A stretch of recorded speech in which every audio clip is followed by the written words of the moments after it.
Always welcome साथियों। Digital class हमेशा आपके साथ। इंजीनियरों, अपनी रेफ्रिजरेशन एंड एयर कंडीशनिंग की सीरीज चल रही है। जो भी कंटेंट अब तक आपने पढ़ा है और आगे इस वीडियो में पढ़ने वाले हैं, सारे नोट्स आपको पीडीएफ फॉर्मेट में अवेलेबल हैं। जिस तरह से जनरल नॉलेज की सीरीज, उसके साथ साथ मैकेनिकल इंजीनियरिंग की और भी सीरीज कंप्लीट है, सभी के आपको नोट्स पीडीएफ फॉर्मेट में अवेलेबल हैं। इन नोट्सों का इस्तेमाल आप GATE, BTech, AMI, state, RRB, SSC, JEE के एग्जामिनेशन के लिए कर सकते हैं। चलिए विद्वानों, शुरुआत करते हैं रेफ्रिजरेंट्स की। इस वीडियो में हम जानेंगे शीतलकों के बारे में जो रेफ्रिजरेटरों में इस्तेमाल किए जाते हैं।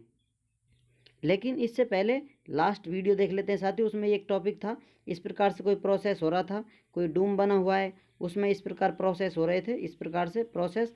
अब नेक्स्ट प्रोसेस यहाँ से हीट लेगा साथियों इस लाइन से, तो इसलिए ये लाइन बैलेंस में होगी। आप चाहें तो इस प्रकार से उसके लिए नेक्स्ट डायग्राम बना सकते हैं। एक प्रोसेस के लिए, एक साइकिल के लिए डायग्राम है, दूसरा इस प्रकार यहाँ से शुरुआत कर सकते हैं, लेकिन वो डायग्राम बैलेंस कर देगा साथियों। हीट ट्रांसफर इस लाइन पर होगी तो नेक्स्ट यहाँ से बनेगा इस प्रकार से। ये उनकी रेफरेंस लाइन होगी जो मिक्सचर, उसका हीट एक्सचेंजर इसको बैलेंस करके रखेगा, क्योंकि नीचे से टेम्परेचर ऊपर ट्रांसफर हो जाएगा साथियों। ऊपरी जो सर्किल है अपना, वो यहाँ से हीट लेकर इस लाइन पर या इस टेम्परेचर पर स्टे बना रहेगा ये सर्किल, या फिर कहें इस टेम्परेचर पर वर्क करता रहेगा। चलिए अब आते हैं वीडियो पर।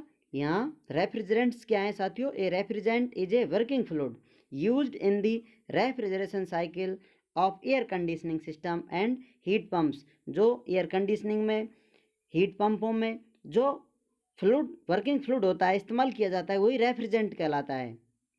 या कहें रेफ्रिजरेशन साइकिल में जो फ्लूइड हम इस्तेमाल करते हैं, कंप्रेसर, एवोपरेटर, कंडेंसर, घूमता रहता है साथियों, जो फ्लूइड होता है वही रेफ्रिजरेंट कहलाता है, जो हीट ट्रांसफर करता रहता है, एब्जॉर्ब करता है और एक्सट्रैक्ट करता है, या फिर सराउंडिंग के लिए रिजेक्ट करता है। तो इसलिए आप कह सकते हैं शीतलन इकाइयों में रेफ्रिजरेंट उनकी रगों में घूमता रहता है। चलिए अब कर लेते हैं डिजिग्नेशन या नेमिंग ऑफ रेफ्रिजरेंट्स। जो रेफ्रिजरेंट है साथियों, कौन कौन सा रेफ्रिजरेंट आप इस्तेमाल कर रहे हैं, उनका किस प्रकार से डेजिग्नेशन या नामिंग चेंज कर दूसरे फॉर्मेट में उनका नाम बोल सकते हैं, किस प्रकार रख सकते हैं। क्लोरोफ्लोरोकार्बन हम इस्तेमाल करते हैं रेफ्रिजरेंट में साथियों। यहाँ पर आप देख सकते हैं रेफ्रिजरेंटों का नामकरण कुछ इस प्रकार से किया जाता है।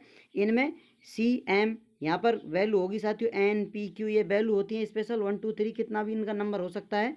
तो CM, HN, FP, यहाँ पर CLQ है।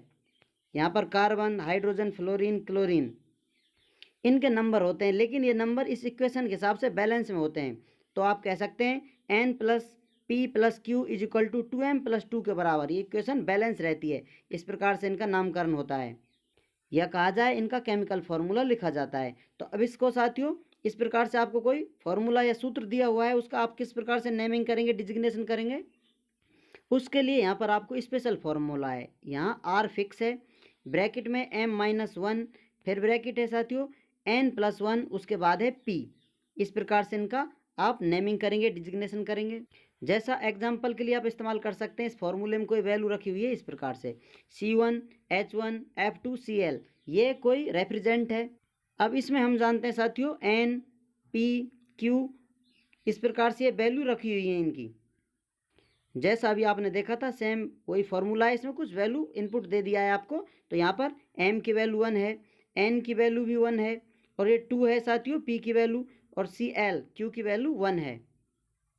अब इस फॉर्मूले को इस प्रकार से आप लिख सकते हैं, तो इसका इस प्रकार डिजिग्नेशन करेंगे तो क्या आएगा, RM-1 N+1 P। अब इस फॉर्मेट में आप इसे रखने वाले हैं, तो किस प्रकार रखेंगे, यहाँ पर वैल्यू है M की वैल्यू 1, 1 - 1 0 हो जाएगा, तो R फिक्स है, यहाँ पर 0 आ जाती है वैल्यू। उसके बाद नेक्स्ट आता है अपना N+1, N की वैल्यू 1 है, 1 + 1 = 2 हो जाएगा, तो इस प्रकार से R02। अब लास्ट P की वैल्यू कितनी है, 2 है, तो आपने P की वैल्यू रख दी है 2। इस प्रकार से इसका नेमिंग हो गया है R022, या इसे आप लिख सकते हैं 0 घटाएं तो R22, इसका नाम दे सकते हैं। अब इसी फॉर्मेट का इस्तेमाल करते हुए आप इस फॉर्मूले से वापस ये नामकरण कर सकते हैं, वापस ये फॉर्मूला ड्राइव कर सकते हैं, लेकर आ सकते हैं। ये डिजिग्नेशन किन के लिए वैलिड है, सैचुरेटेड हाइड्रोकार्बन रेफ्रिजरेंटों के लिए। रेफ्रिजरेंट और भी प्रकार के होते हैं, अनसैचुरेटेड भी होते हैं, इस प्रकार से आप देख लें उनको, आप नेक्स्ट देखते जाएंगे। तो इनमें क्या होगा साथियों, सिंगल बॉन्ड होता है, तो ये होते हैं सैचुरेटेड हाइड्रोकार्बन। इनमें इस प्रकार से आपको देखने को मिलेगा कार्बन होगा, इसकी बैलेंसी के लिए यहाँ पर साइडों में हाइड्रोजन, फ्लोरीन, क्लोरीन इस प्रकार से हो सकते हैं। या फिर नेक्स्ट मिलेगा आपको इस प्रकार से बॉन्डिंग मिलेगी इनकी, इनमें भी कहीं भी वैलेंसी के लिए हाइड्रोजन हो सकता है या फिर कहीं फ्लोरीन हो सकती है, कहीं उल्टे सीधे हो सकते हैं, एक भी हो सकता है। तो ये इथिन बेस होगा, ये मिथिन बेस होगा। टू डिजिट वाले रेफ्रिजरेंट होंगे इस प्रकार से, थ्री डिजिट वाले रेफ्रिजरेंट भी आपको देखने को मिलेंगे। उम्मीद करते हैं विद्वानों वीडियो में दी गई जानकारी आपको अच्छे से समझ में आई होगी। अभी भी आपका कोई कन्फ्यूजन है तो आप कमेंट बॉक्स में पूछ सकते हैं। साथियों आप चाहें तो कांटेक्ट कर सकते हैं किसी भी क्वेरी के लिए। आपके लिए हेल्पलाइन नंबर अवेलेबल रहेगी, जब चाहें आप कांटेक्ट कर अपनी समस्या का समाधान पा सकते हैं। वीडियो को अंत तक देखने के लिए, चैनल को सपोर्ट करने के लिए आपका दिल की गहराइयों से बहुत बहुत धन्यवाद। मिलते हैं नेक्स्ट वीडियो में। जय हिंद, वंदे मातरम।